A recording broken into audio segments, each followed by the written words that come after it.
প্রত্যেক মানুষ নিজের জীবনে দুঃখ অনুভব করেন। প্রত্যেকের দুঃখ আলাদা হতে পারে। কারোর মনে এই দুঃখ থাকে যে সে তার বাবা মায়ের সব ইচ্ছে পূরণ করতে পারেননি। কেউ এটা ভেবে দুঃখ পান যে সে চিরকাল সদাচার করেছেন, সৎকর্ম করেছেন, কিন্তু তাও তাকে দুরাচারী বলে মনে করা হয়। কেউ এটা ভেবেও দুঃখ পান যে তার সামনে যে ব্যক্তি রয়েছেন তার চোখে তিনি শত্রু হয়ে উঠেছেন বা দুষ্ট হয়ে উঠেছেন, যেখানে তিনি হয়তো কোনো অনুচিত কাজই করেননি। এবার এই সমস্ত বিষয় নিয়ে ভেবে নিজের ব্যক্তিত্ব নিয়ে সন্দেহ প্রকাশ করবেন না। যদি নিজের ব্যক্তিত্ব নিয়ে কোনো সন্দেহ থেকে থাকে, তাহলে কর্ম সংক্রান্ত প্রশ্ন করুন যে আপনি যা করেছেন তাতে কি উচিত ছিল, কি অনুচিত ছিল। যেটা প্রয়োজন সেটা এটা বোঝার যে আপনার অন্তর্মন, আপনার বিবেক আপনাকে কি বলছে, আর আপনার অন্তর্মন আর আপনার বিবেক আপনাকে যেটা করতে বলবে শুধু সেটাই করুন। আর তারপরে এই সংসার কি বলবে, কি ভাববে সেসব নিয়ে ভাবতে যাবেন না। কারণ এই সংসার তো ঈশ্বরকেও প্রশ্ন করে থাকে, ঈশ্বরকেও দোষী মনে করে। কখনো কখনো যখন কোনো ঘটনা মানুষের ইচ্ছা অনুযায়ী ঘটে না, তখন মানুষ এটা বলে যে হে ঈশ্বর, আপনি আমার পাশে থাকলেন না, আপনি বড়ই কঠোর, এটা আপনার দোষ। যেখানে বেশিরভাগ সময় হয়তো সে নিজেই নিজের কর্মফল ভোগ করছে। আর কখনো কখনো ঈশ্বর হয়তো তার জন্য আরো ভালো কোনো পরিকল্পনা করে রেখেছেন, কিন্তু মানুষ সেটা বুঝতে পারে না। তাই দিনের শেষে যেটা প্রয়োজন সেটা হলো নিজের মনের কথা বুঝতে হবে। আপনার বিবেক কি বলছে শুধু সেটাই করুন আর সামনে এগোতে থাকুন। আমার সাথে ভালোবেসে বলুন, রাধা রাধা। সবাই বলেন যে জীবনে কাদের সঙ্গ লাভ করছি সেটা খুব গুরুত্বপূর্ণ। এক ঝুড়ি ফলের মধ্যে যদি একটা পচা ফল আপনি রেখে দেন, তাহলে আস্তে আস্তে সমস্ত ফল পচে যায়। সেই জন্য কথায় আছে যে কুসঙ্গ থেকে দূরে থাকো। কিন্তু কি করা যায়? এই সংসার খুবই ছোট। যেখানে আমরা কাজ করি, যেখানে আমরা থাকি, যে পথে আমরা আসা যাওয়া করে থাকি, যে পথে আমরা ভ্রমণ করি, সেখানে এমন অনেক সংখ্যক ব্যক্তি থাকেন যাকে দেখে আমরা মনে করি যে এদের থেকে দূরে থাকতে হবে। তখন আমরা কি করতে পারি? তাদের কি আমরা পরিত্যাগ করব? তাহলে এই সংসারে এমন অনেক মানুষ আছেন, তাহলে কি সংসারই পরিত্যাগ করব? না, সেই ফলের মতন হবেন না যারা একটি পচা ফলের উপস্থিতির জন্য নিজেরাও নষ্ট হয়ে যান। বরং হয়ে উঠুন চন্দন বৃক্ষের মতন, যেটা আসলে সাপেদের বাসস্থান, যেখানে অনেক সংখ্যক অত্যন্ত ভয়ানক বিষধর সাপ থাকে। তারপরেও এই চন্দন, সে কিন্তু নিজের শ্রেষ্ঠত্ব হারায় না, এর মূল্য কিন্তু সেই একই থাকে। মনে রাখবেন, এই সংসারে নিজের সঙ্গ বদলানোর পূর্বে নিজেকে বদলান। নিজেকে কিছুটা এমন ভাবে গড়ে তুলুন যে কেউ আসুক না কেন সে যেন আপনাকে বিভ্রান্ত বা দূষিত না করতে পারে। আসুন আমার সাথে ভালোবেসে বলুন, রাধা রাধা। মানুষ জীবনে অনেক ধরনের সুখ লাভ করে, অর্থ সুখ, পরিবারের সুখ, বৈভবের সুখ। কিন্তু এমন একটা সুখ আছে যা বেশিরভাগ মানুষকে প্রভাবিত করে, কিন্তু সেই সুখ তাদের কোনো প্রয়োজনই নেই। সেটা হলো পরনিন্দা সুখ। অর্থাৎ এমন কোনো ব্যক্তিকে নিয়ে নিন্দা করা, তার প্রতি অনুচিত শব্দ প্রয়োগ করা, কারণ সেই ব্যক্তিকে আপনি পছন্দ করেন না। আর এমন অনেক মানুষ আছেন যারা এই কাজ করে খুব আনন্দ লাভ করেন, যেটা করা উচিত নয়। কারণ এতে আপনার সময়, আপনার ঊর্জা, আপনার নিজের অন্তরের ইতিবাচক শক্তি আপনি নষ্ট করে ফেলছেন। আর এই সব কিছুই আপনার প্রয়োজন আছে। যাদেরকে আপনার পছন্দ নয় সেই ব্যক্তির বিষয়ে কথাই বলবেন না। সেই সব ব্যক্তির দিকে মনোনিবেশ করুন যাদের আপনি ভালোবাসেন। সেই সব কাজে মন দিন যেগুলো আপনার ভালো লাগে। সেই বস্তুর দিকে নজর দিন যেগুলো আপনার প্রিয়, নিজের লক্ষ্যের দিকে, এই সব কিছুর দিকে নয়। এমনটা করলে আপনার জীবনে আপনি সেই সব বস্তুর দিকে নজর দিতে পারবেন যারা প্রকৃত অর্থে আপনার জীবন আরো শ্রেষ্ঠ করে তোলে। এমনটাই করুন, জীবন আরো অনেক বেশি সুন্দর হয়ে উঠবে। আর তখন এই মন প্রসন্ন হয়ে বলবে, রাধা রাধা। আজ আমরা আবার সাফল্য আর অসফলতার বিষয়ে কথা বলবো। সফল ব্যক্তি কে হয় এবং অসফল ব্যক্তি কে হয়, এই বিষয়ে আমরা আগে অনেকবার কথা বলেছি। প্রত্যেক ব্যক্তি সাফল্য লাভ করতে চান, কিন্তু প্রত্যেক ব্যক্তি সাফল্য লাভের এই কাজে সফল হতে পারেন না। এবার এটা কেন হয়, এর পেছনে কারণটা কি? কারণ হলো ভয়।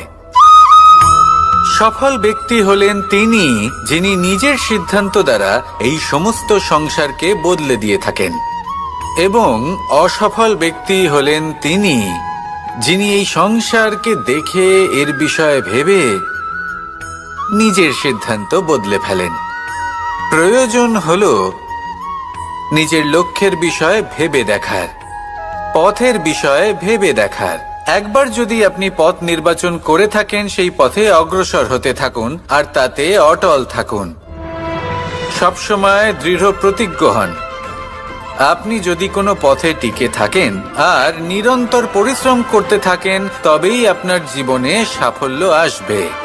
যদি কথায় কথায় লোকে কি ভাববে, লোকে কি বলবে, একথা ভেবে নিজের সিদ্ধান্ত পাল্টান, তাহলে কখনো নিজের লক্ষ্যে পৌঁছতে পারবেন না। আসুন আমার সাথে ভালোবেসে বলুন, রাধা রাধা। মানুষের 6টি বড় শত্রু রয়েছে, আর এরা অন্য কোথাও নয়, বরং মানুষের অন্তরেই বাস করে। এই 6টি শত্রু হল কাম, ক্রোধ, মোহ, লোভ, ঈর্ষা আর অহংকার। কিন্তু এরা কি চিরকাল আপনার শত্রু হিসেবেই থেকে যায়? এদেরকে নিজের বন্ধু করে তোলা কি সম্ভব নয়? ভেবে দেখুন না।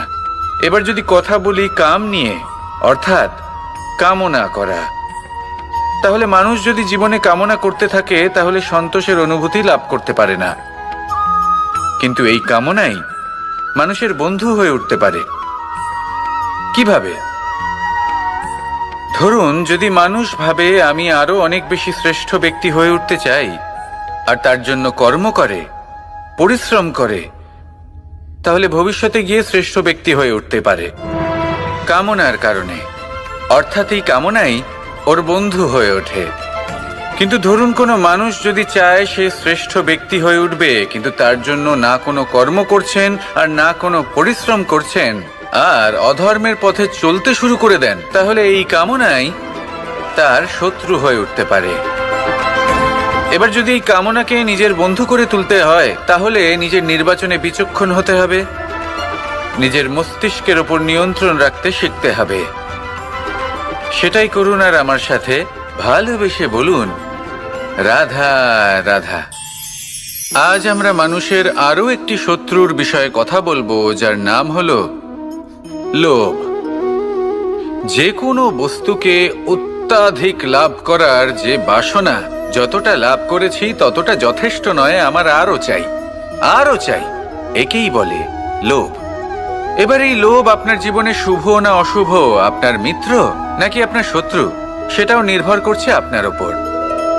যেমন ধরুন, কোনো ব্যক্তির অসম্ভব ধনের লোভ, সে সেটা অর্জন করছে আর সেটা সংগ্রহ করছে, আর সেটা লাভ করার জন্য সে অনৈতিক কাজ করছে। যদি এই সব হতে থাকে, তাহলে লোভ কিন্তু আপনার পক্ষে অত্যন্ত ক্ষতিকারক।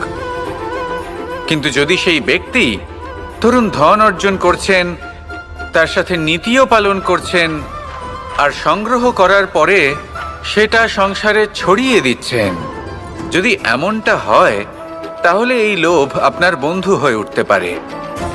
যদি আপনার সৎসঙ্গ লাভ করার, সৎকর্ম করার লোভ থাকে, তাহলে আপনি কখনো একা থাকবেন না। যদি ভালোবাসা প্রদান করার লোভ থাকে, এই সংসারকে সাহায্য করার লোভ থাকে, তাহলে এই লোভ যা সংসারের শত্রু, সেটা কিন্তু আপনার সাথে পরমাত্মার মিলন ঘটাতে পারে। এবার এই লোভকে নিজের মিত্র করে তুলবেন নাকি শত্রু করে তুলবেন, সেই সিদ্ধান্ত আপনারই। আসুন আমার সাথে ভালোবেসে বলুন, রাধা রাধা। কখনো এই প্রকৃতির দিকে তাকিয়ে থাকবেন।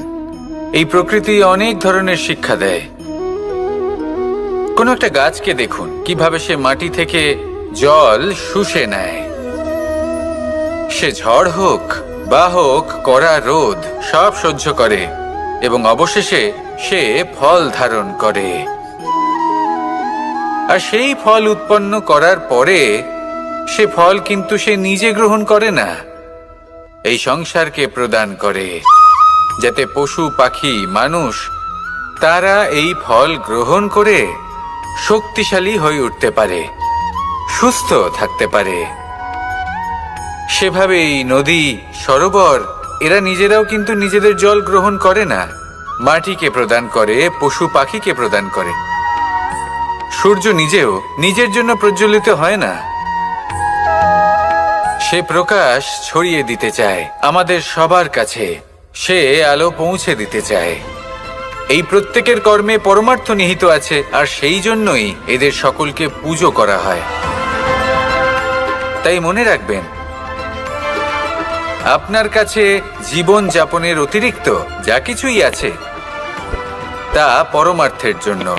তাহলে তার সদ্ব্যবহার করুন আর আমার সাথে ভালোবেসে বলুন, রাধা রাধা।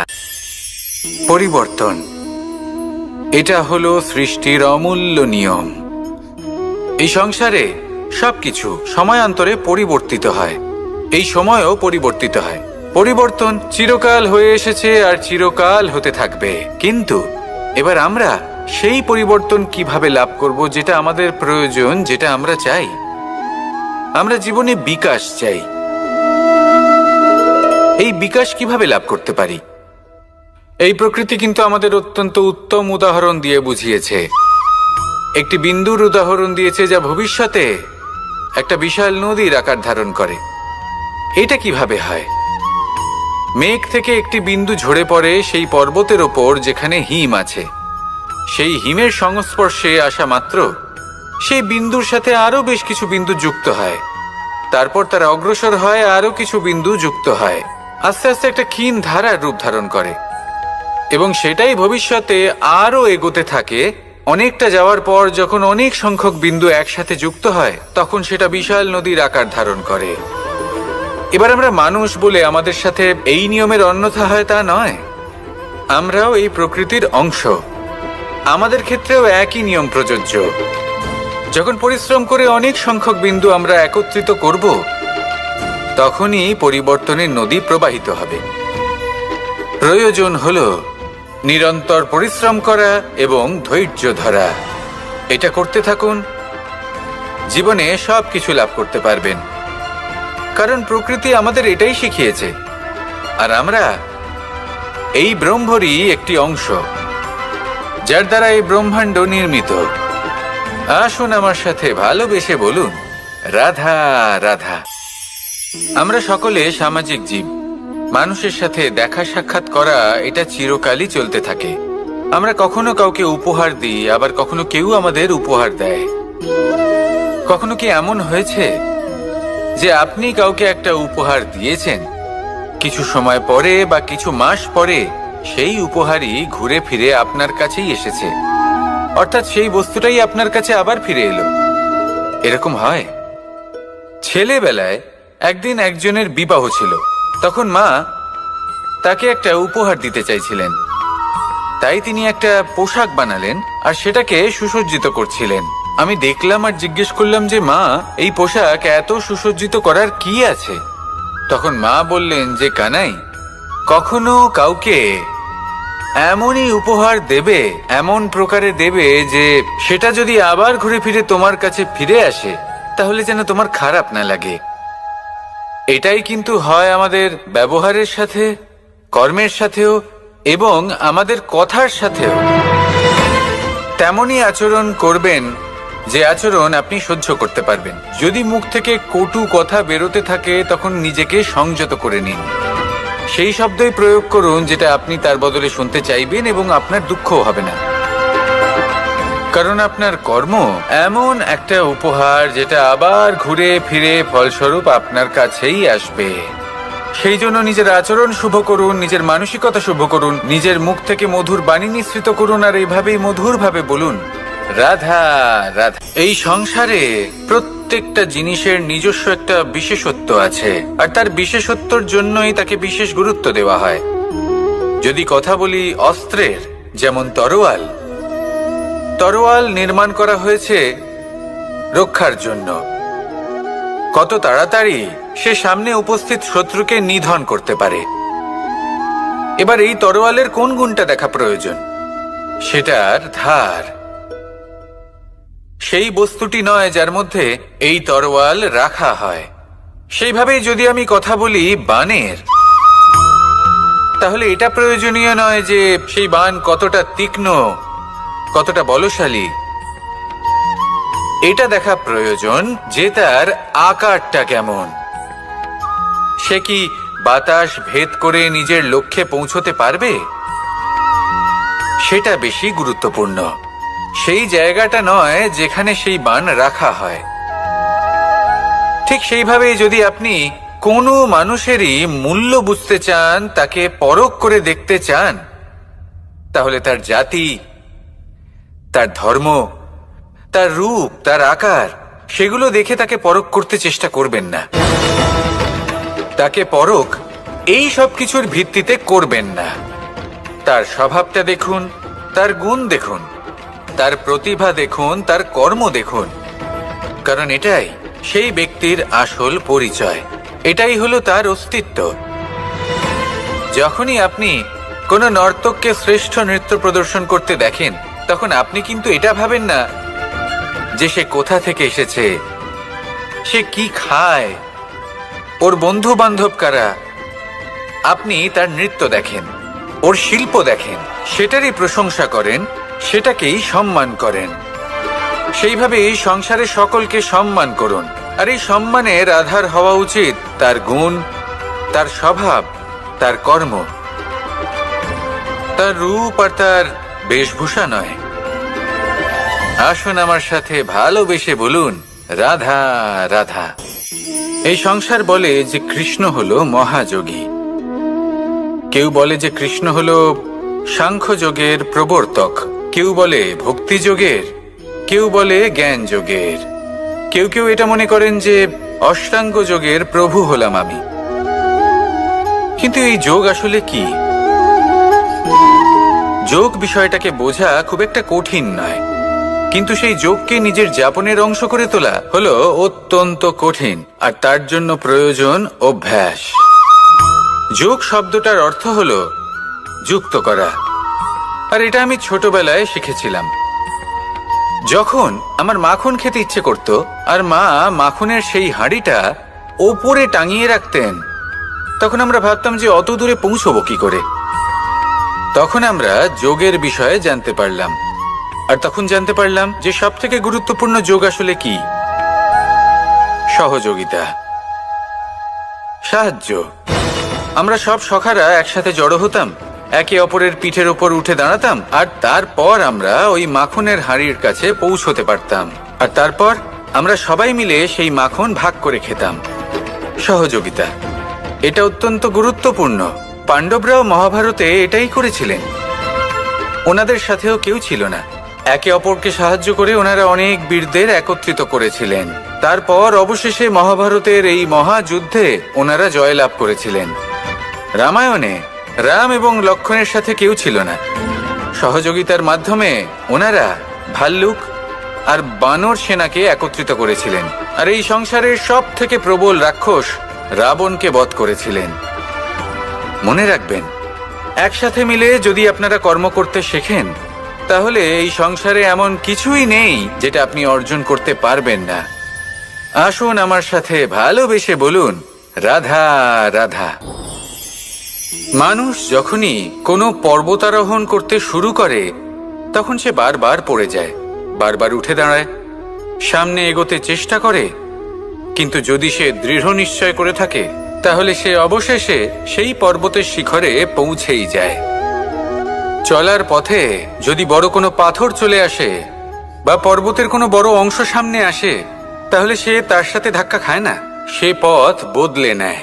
কিন্তু বাধা তাকে সবসময় পেতেই হয়, আর সেই বাধা সে পায় ছোট ছোট পাথরের দ্বারা। তাদের ওপর পা পড়লে তার পা পিছলে যায় আর সে পড়ে যায়।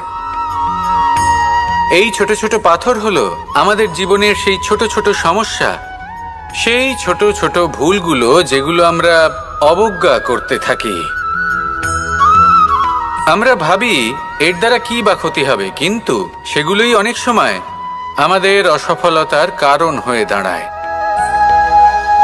যত তাড়াতাড়ি সম্ভব এই ছোট ছোট পাথরগুলিকে জীবন থেকে তুলে ফেলে দিন। ভুল হওয়াটা স্বাভাবিক, কিন্তু তার মানে এই নয় যে বারবার সেই ভুলের পুনরাবৃত্তি ঘটবে। ভুলটা বুঝুন, সেটা স্বীকার করুন আর সেটা শুধরে নিন। যখন আপনি এটা করতে শিখবেন, তখনই খুব তাড়াতাড়ি আপনি সেই শিখরে পৌঁছতে পারবেন। আর যখন পৌঁছে যাবেন, তখন এই মন প্রসন্ন হয়ে বলবে, রাধা রাধা। সূর্য এই সংসারকে আলো প্রদান করে। সূর্যের মনে যদি নিজের তেজের জন্য অহংকার জন্ম নেয়, তখন তার অহংকার ভঙ্গ করে মেঘ। সূর্যের আলো পূর্ণরূপে ঢেকে দেয়। মেঘের মনে যদি নিজের গতি নিয়ে অহংবোধ জন্ম নেয়, তাহলে মেঘের অহংকার ভঙ্গ করে পর্বত। মেঘের গতি অবরুদ্ধ করে দেয়। এবার যদি পর্বত নিজের নিশ্চলতা নিয়ে অহংকার করে, তাহলে সেই অহংবোধ ভঙ্গ করে একটি মূষক। সেই বিশাল পর্বতে একটি ছিদ্র করে দেয়। এবার যদি মূষকের নিজের মনে অহংবোধ জন্ম নেয়, তাহলে জল তার অভিমান ভঙ্গ করে, সেই ছিদ্র দিয়ে প্রবেশ করে। আর যদি জলের মনে অহংবোধ জন্ম নেয়, তখন মানুষ বাঁধ নির্মাণ করে তার গতিপথ রুদ্ধ করে, জলের অহংকার ভঙ্গ করে। আর যদি মানুষের মনে অহংকার জন্ম নেয়, তখন সূর্য নিজের তাপ দ্বারা মানুষের অহংকার ভঙ্গ করে। এই সংসারে অহংকার প্রদর্শন করার কোনো প্রয়োজন নেই। আমাদের সবার মধ্যেই কিছু বিশেষ গুণ আছে, আর সবার মধ্যে কোনো না কোনো দোষও আছে। এই প্রকৃতি আমাদের কি শিক্ষা দেয়? কেউ একে অপরের সাথে লড়াই করে না, একে অপরের জন্য বাধা সৃষ্টি করে না, শুধু নিজের কর্ম করে। সূর্য নিজের প্রকাশ দ্বারা বনস্পতি এবং গাছপালাকে জন্ম দেয়। মেঘ বর্ষা সৃষ্টি করে লুপ্ত হয়ে যায়, আবার নির্মিত হয়। পর্বতের সেই নিশ্চলতা সেই বর্ষাকে একটা দিশা প্রদান করে, আর তারপরে তা ধারা হয়ে প্রবাহিত হয়ে যায়। এইসব কি? এইসব একটা সম্পর্ক, একটা চক্রের মতো। সবাই একসাথে নিজের কর্ম করে, তাই এই চক্র আবর্তিত হয়। এটা আমাদেরও করতে হবে, একসাথে মিলে কাজ করতে হবে। কারোর জন্য বাধা হয়ে উঠলে হবে না, কাউকে ছোট মনে করলে হবে না। এটাই করতে থাকুন, সবাই মিলেমিশে কর্ম করুন। প্রকৃতি আমাদের এই শিক্ষাই দেয়। আসুন আমার সাথে ভালোবেসে বলুন, রাধা রাধা। আপনি কখনো পলাশ ফুল দেখেছেন? কি সুন্দর দেখতে, লাল রক্তবর্ণ, উজ্জ্বল, কিন্তু এতে কোনো সুগন্ধ নেই। সেই জন্য ওকে শুধু চোখ ভরে দেখতে ইচ্ছে করে। দেখবেন তাকে কিন্তু পুজোতে ব্যবহার করা হয় না, এই ফুল দিয়ে মালা বানানো হয় না। সেরকমই আমাদের জীবনে এমন অনেক ব্যক্তি রয়েছেন যাদেরকে সম্মান অর্জন করতে হয়। যদি আপনি কোনো উচ্চ বংশে জন্ম নিয়ে থাকেন এবং আপনার কাছে সবকিছু থাকে, ধন ঐশ্বর্য থাকে, সবকিছু আপনি আগে থেকেই পেয়ে গেছেন, তাও কিন্তু এই সংসার আপনাকে সম্মান দেবে না। ততক্ষণ পর্যন্ত দেবে না যতক্ষণ না আপনি নিজের অন্তরে গুণ জাগ্রত করছেন, শ্রেষ্ঠ কর্ম করছেন, নিজের অন্তরে ইতিবাচক মনোভাবের এই সুবাস জাগ্রত করছেন। যদি এসব কিছু করেন, তাহলেই এই সংসার আপনাকে সম্মান দেবে। এবার এটা আপনার ওপরে নির্ভরশীল যে আপনি কি পলাশ ফুলের মতো হতে চান, নাকি অন্য কোনো ফুল হয়ে উঠতে চান যার সুবাস আছে, যে নিজের সুবাস এই সারা পৃথিবীতে ছড়িয়ে দেয়। আসুন আমার সাথে ভালোবেসে বলুন, রাধা রাধা।